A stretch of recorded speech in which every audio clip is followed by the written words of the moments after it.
অসম বুৰঞ্জী সৰ্বপ্ৰথম কোন সম্প্ৰদায়ে লিখিছিল? আহোমসকলে লিখিছিল।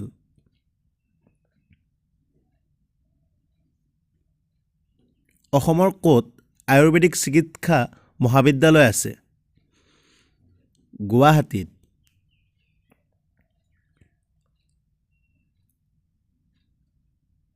মুছলমানসকলে কেতিয়া প্ৰথম অসম আক্ৰমণ কৰিছিল? 1206 খ্ৰীষ্টাব্দত।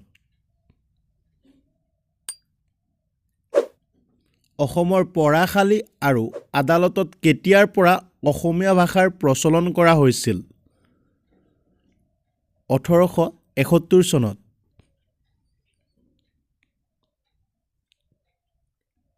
ডাকটিকটত ছবি প্ৰকাশ হোৱা প্ৰথম অসমীয়া সাহিত্যিক কোন? লক্ষ্মীনাথ বেজবৰুৱা।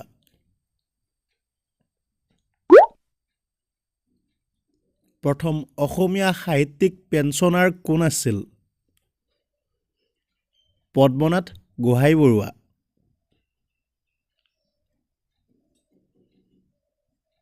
অসম সাহিত্য সভাৰ প্ৰথম সভাপতি আৰু সম্পাদক কোন আছিল? সভাপতি পদ্মনাথ গোহাঞিবৰুৱা আৰু সম্পাদক শৰৎচন্দ্ৰ গোস্বামী।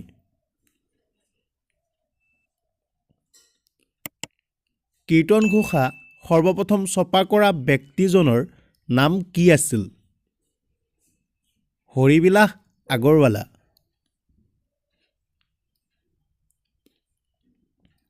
জ্ঞানপীঠ বঁটা বিজয়ী প্ৰথম অসমীয়া মহিলাগৰাকী কোন আছিল?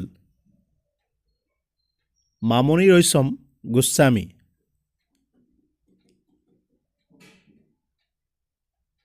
সংস্কৃতৰ পৰা অনুদিত প্ৰথম নাটকখনৰ নাম কি আছিল? শকুন্তলা।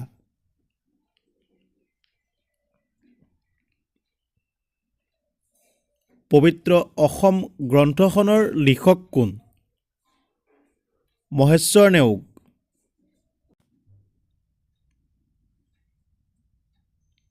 মহাভাৰতৰ অসমীয়া ভাঙনি কোনে কৰিছিল? ৰাম সৰস্বতীয়ে।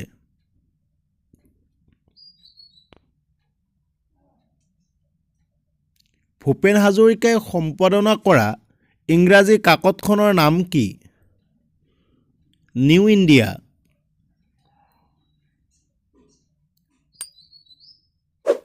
প্ৰথম অসমীয়া ভ্ৰমণ কাহিনীৰ নাম কি আছিল? বিলাতৰ চিঠি।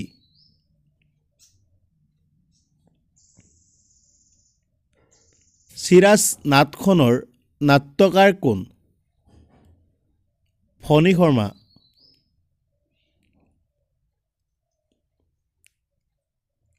চামেলি মেমচাহাবৰ লেখকজনৰ নাম কি? নিৰুদ চৌধুৰী।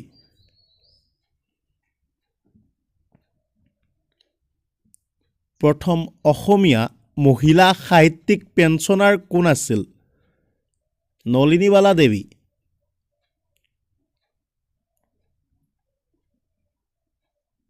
বড়ো সাহিত্য সভাৰ প্ৰথম সভাপতি আৰু সম্পাদক কোন আছিল?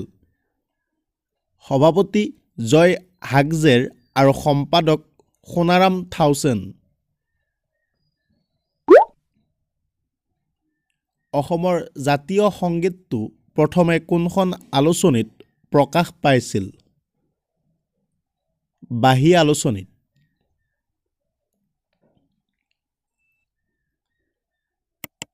চিৰ চেনেহী মোৰ ভাষা জননী গীতটিৰ লিখক আৰু সুৰকাৰ কোন?